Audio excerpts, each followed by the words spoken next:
आज हम आपको इस वीडियो में कुछ ऐसे खूंखार अपराधियों के बारे में बताने वाले हैं जिन्होंने बेहद कम उम्र में ही जुर्म की दुनिया में एंट्री करी थी और फिर कई सारे अपराधों को अंजाम दिया। इनमें से कई गैंगस्टर ऐसे हैं जो आज के समय इस दुनिया में नहीं है, लेकिन इसके बावजूद भी इनका खौफ बरकरार है। हम आपको कुछ ऐसे 10 गैंगस्टर के बारे में बताने जा रहे हैं जिनके अपराधों के बारे में सुनकर आपके होश उड़ जाएंगे और आप कहेंगे कि कोई इतनी कम उम्र में इतना खूंखार कैसे हो सकता है। हमारा ये वीडियो बनाने का मकसद सिर्फ आपको इन खूंखार अपराधियों के बारे में जानकारी देना, इससे ज्यादा कुछ भी नहीं है। इसी के साथ फिर हम शुरू करते हैं आज की इस वीडियो को। नंबर 1, अक्षय पल्लड़ा। काफी कम उम्र में ही हथियार उठा लेने वाला अक्षय एक खूंखार गैंगस्टर है। इसके कनेक्शन के बारे में अगर आप सुनेंगे तो आपके होश उड़ जाएंगे। आपने लॉरेंस बिश्नोई के बारे में सुना होगा। अक्षय लॉरेंस जैसे ही बड़े बड़े गैंगस्टर के साथ मिलकर काम करता है। सिर्फ 15 साल की उम्र में ही एक हत्या के जुर्म में ही इसे गिरफ्तार कर लिया गया था। तब से लेकर अब तक ये अंडरवर्ल्ड की दुनिया में अपनी दहशत को अंजाम दे रहा है। इसके बारे में कहा जाता है कि अपने दुश्मनों को एक नहीं बल्कि 30 से 40 गोलियां मारकर उन्हें मौत के घाट उतारता है। वैसे तो अक्षय हरियाणा के एक अच्छे परिवार से ताल्लुकात रखता है, लेकिन इसके बावजूद भी यह अपराधों की दुनिया में आया, जिसके पीछे की कहानी थोड़ी अलग है। एक बार गांव में चल रहे आपसी विवाद के चलते अक्षय के चाचा को किसी ने थप्पड़ मार दिया था। इस थप्पड़ का बदला लेने के चक्कर में उसने 2 लोगों की हत्या कर दी। उसे गिरफ्तार करके जेल में भेज दिया गया, जहाँ पर उसकी मुलाकात कई खूंखार गैंगस्टर से हुई और फिर वह उनके लिए काम करने लग गया। उसने कई सारे जुर्म को अंजाम दिया, जिसके बाद हरियाणा पुलिस ने उसके ऊपर 2 लाख रुपए का इनाम रख दिया। आज के समय वह जेल में बंद है और सजा काट रहा है। नंबर 2, अमन साहू। 2 करोड़ दो वरना तुम्हें ठोक दूंगा। जी हाँ, सिर्फ मजहब 25 साल की उम्र में ही अमन झारखंड पुलिस के लिए एक सरदर्द बन गया था। अपराधों की दुनिया में एंट्री मारने के बाद उसने करोड़ों की प्रॉपर्टी खड़ी कर ली। आज के समय अमन झारखंड की राजधानी रांची के जेल में बंद है, लेकिन जेल में बंद होने के बावजूद भी यह अपने काले कारनामों को अंजाम दे रहा है। चाहे वह व्यापारियों से फिरौती की धमकी देनी हो या फिर किसी का मर्डर करवाना हो, अमन जेल में बैठकर इन सभी चीजों को उसके लिए काम कर रहे अपराधियों के जरिए अंजाम देता है। इसकी उम्र बेशक 26 साल की है, लेकिन इसके अपराधों की गिनतियां इसकी उम्र से भी ज्यादा हैं। अमन इतना ज्यादा शातिर है कि अपने गैंग्स में सिर्फ पढ़े लिखे लोगों को ही शामिल करता है और उनसे बात करने के लिए या फोन या फिर सोशल मीडिया का इस्तेमाल किया करता है। पुलिस को चकमा देने में तो अमन ने महारत हासिल करी हुई है। एक बार जब पुलिस उसकी तलाश कर रही थी, तब उसने अपना फोन बिहार में कहीं रखवा दिया और वह खुद झारखंड में मौजूद था। पुलिस जब उस इलाके में पहुंची तो उनके हाथों में सिर्फ निराशा ही लगी। चाहे नेता हो या फिर कोई बड़ा व्यापारी, अमन के खौफ से हर कोई डरा रहता है। नंबर 3, छोटू चौबे। यह मध्य प्रदेश के जबलपुर में रहता है और अपने अपराधों की दुनिया में इसने अपना नाम जमाया है। छोटू सोशल मीडिया पर गैंग ऑफ 2222 नाम का एक ग्रुप चलाता है। यह लोगों को अपने इस ग्रुप में जुड़ने के लिए कहता है और उनको यह दिलासा दिलाता है कि जो भी हमारे गैंग में शामिल होगा उसकी तरफ कोई आंख उठाकर भी नहीं देख सकता। बीते 3 सालों के अंदर इसने कई सारे अपराधों को अंजाम दिया है। चौबे की गाड़ियों से लेकर इसके गैंग में जितने भी लोग शामिल हैं, उन सब में एक चीज कॉमन है, वह है 22 का आंकड़ा।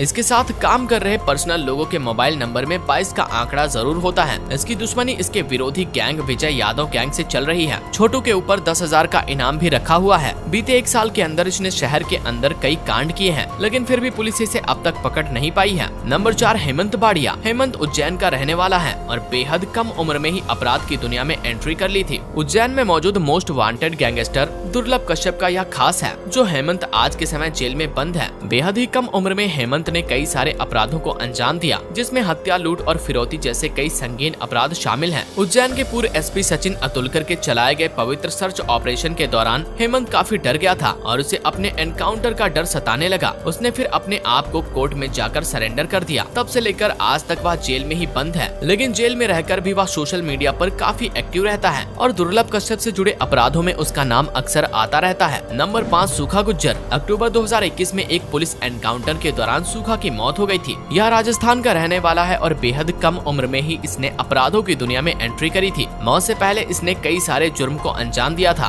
पढ़ाई लिखाई करने वाला सूखा न जाने कैसे एक दिन अपराधों की दुनिया में आ गया और तब से लेकर इसने कभी पीछे मुड़कर नहीं देखा। उसका सपना था कि उसे पंजाब के खूंखार गैंगस्टर सूखा कहलों की तरह बनना है। अपने सपने को अंजाम देने के लिए उसने सोशल मीडिया का इस्तेमाल किया, जहाँ से वह लोगों को धमकियां और कई सारे जुर्मों को अंजाम देने लगा। वह अपने हथियारों के साथ फोटोज वहां पर अपलोड करता था। इसके बारे में कहा जाता है कि इसने एक ढाबे पर अच्छी सब्जी न बनने पर ही ढाबे के ऑनर को ही मार डाला था। नंबर 6, सलमान लाला। कम उम्र में ही अपराधों की दुनिया में पहचान बनाने वाला सलमान लाला मध्य प्रदेश के इंदौर का रहने वाला है। इसकी उम्र ज्यादा नहीं, लगभग 23 से 24 वर्ष की बताई जाती है। इसकी उम्र बेहद इतनी कम है, लेकिन उसके किए गए अपराधों की लिस्ट इसकी उम्र से भी ज्यादा है। बताया जाता है कि यह अपराध की दुनिया में जब 12 साल का था तब से ही आ चुका था। ऊपर से लेकर लेकर नीचे तक देखने में भले ही यह एक मजाकिया किस्म का इंसान लगे, लेकिन यह काफी खूंखार गैंगस्टर है। सबसे पहले इसने इंदौर शहर में अवैध शराब की तस्करी करनी शुरू करी और फिर देखते ही देखते यह हथियारों की तस्करी भी करने लगा। धीरे धीरे उसने लाला की फौज खड़ी कर ली। इसके बारे में कहा जाता है कि ये अमीर घरानों के लड़के और लड़कियों को ब्लैकमेल भी किया करता है। उसकी फौज में उसके करीबी लोग भी शामिल बताए जाते हैं। नंबर 7, देवेंद्र बम्बिहा। देवेंद्र वैसे तो अब दुनिया में नहीं है, लेकिन जब यह जिंदा था तब यह पंजाब का एक खूंखार गैंगस्टर हुआ करता था। देवेंद्र जब तक जिंदा रहा तब तक उसने अपराध की दुनिया में हर एक जुर्म को अंजाम दिया। वो जब 18 साल का था तब उसने इस जुर्म की दुनिया में कदम रखा था। कहा जाता है कि वह अपनी मर्जी से गैंगस्टर नहीं बना। जब वह छोटा था तब उसे किसी मर्डर के केस में झूठे मामले में जेल हो गई थी और तब उसने हथियार उठा लिए और फिर देखते ही देखते अपराध की दुनिया में सबको पीछे छोड़ दिया। देवेंद्र घर का इकलौता लड़का था। उसकी 2 बहनें भी थी। पंजाब के अंदर अगर खूंखार शूटरों की गिनती की जाएगी तो उसका नाम इस लिस्ट में हमेशा मिलेगा। देवेंद्र इतना ज्यादा खतरनाक था कि जब वह जिंदा था तब उसने किसी भी गैंग से हाथ नहीं मिलाया। नंबर 8, सूखा कालो। सूखा जब 16 साल का था तब से उसने जुर्म की दुनिया में अपराधों को अंजाम दे रहा था, लेकिन आज के समय वो इस दुनिया में नहीं है। 2015 में जब पुलिस ने उसे हिरासत में लिया था तब इसके ही विरोधी गैंग ने इसे पुलिस कस्टडी में ही 7-8 गोलियां मारकर इसकी हत्या कर दी थी। लेकिन मरने के बाद भी गैंगस्टर की दुनिया में सूखा का ही नाम चलता है। सूखा एक अच्छे परिवार से ताल्लुकात रखता था और उसके माता पिता अमेरिका में रहा करते थे और यह पंजाब के काहलो गाँव में अपनी मौसी के साथ रहा करता था। जब यह छोटा था तब गाँव में 2 गुटों के बीच में मारपीट का मामला सामने आया था और यह उसमें मौजूद था। इस झगड़े ने उसकी पूरी जिंदगी बदल दी और वह अपने माता पिता के साथ अमेरिका नहीं जा पाया और फिर इसने जुर्म की दुनिया अपना लिया। सूखा के नाम पंजाब, हरियाणा, दिल्ली, मध्य प्रदेश और वेस्ट बंगाल कई सारे मुकदमे दर्ज हैं। हर तरीके का जुर्म सूखा कर चुका था। नंबर 9, कालिस राजपूत। कालिस आज के समय इस दुनिया में नहीं है। यह राजस्थान के अजमेर का रहने वाला है और बेहद कम उम्र में जुर्म की दुनिया में इसने अपना नाम बनाया था। इसने राजस्थान में बिच्छू नाम की एक गैंग बनाई थी। इसकी गैंग हर तरीके से अपराधों को अंजाम दिया करती थी, जिसमें हाईवे पर गाड़ियां लूटने से लेकर मर्डर तक शामिल है। सिर्फ 18 साल की उम्र में ही उसने जुर्म की दुनिया में एंट्री कर ली थी और फिर देखते ही देखते इसका नाम उन चंद बड़े गैंगस्टरों में शामिल होने लगा जिनसे लोग खौफ खाते थे। इसके ऊपर कुल 36 संगीन मामले दर्ज थे। जब यह छोटा था तब उसके ऊपर से माँ बाप का साया उठ गया था और फिर जिंदगी ने उसे एक खलनायक बना दिया। गैंगस्टर बनने से पहले कालिस एक सरकारी नौकरी करना चाहता था, लेकिन कोई रोक टोक न होने के कारण वह अपने रास्ते से भटक गया और जुर्म की दुनिया में आ गया। नंबर 10, दुर्लभ कश्यप। दुर्लभ कश्यप भी अब इस दुनिया में नहीं है। यह मध्य प्रदेश के उज्जैन जिले का रहने वाला था, जिसके सर पर कई सारे अपराधों का इल्जाम लगा हुआ था। 2020 के सितंबर महीने में ही इसकी एक गैंग वार में हत्या कर दी गई थी। दुर्लभ बेहद कम उम्र में ही अपराधों की दुनिया में आया था और उसने सोशल मीडिया के जरिए एक बहुत बड़ी गैंग खड़ी कर ली थी। यह सोशल मीडिया पर लिखा करता था कि वह एक खूंखार गैंगस्टर है और लोगों को कहता था कि कोई भी बात हो तो वह उसके पास आए, वह उसका समाधान करेगा। दुर्लभ अपने माता पिता का इकलौता बेटा था। उनकी माँ एक टीचर थी और पिता एक बिजनेसमैन थे। घर में पैसे की कोई कमी नहीं थी, लेकिन इसके बावजूद भी उसने अपराध का रास्ता चुना। दुर्लभ की जब हत्या हुई तब इसका नाम सोशल मीडिया पर वायरल हो गया और लोग इसे इंसाफ दिलाने के लिए कहने लगे, जबकि यह जानते हुए भी कि वह एक गैंगस्टर था। तो दोस्तों, यहाँ थे अंडरवर्ल्ड की दुनिया पर राज करने वाले मजहब कम उम्र के गैंगस्टर। हमारी यह वीडियो सिर्फ इन्फॉर्मेशनल पर्पस के लिए बनाई गई है। तो आपको यह कैसे लगी हमें कमेंट सेक्शन में लिखकर जरूर बताएं। फ्यूचर में और भी वीडियोस को देखने के लिए आप हमारे चैनल को सब्सक्राइब कर सकते हैं और हाँ, बेल आइकन भी दबा दें ताकि आने वाली वीडियोस का अपडेट आपको तुरंत मिल जाए।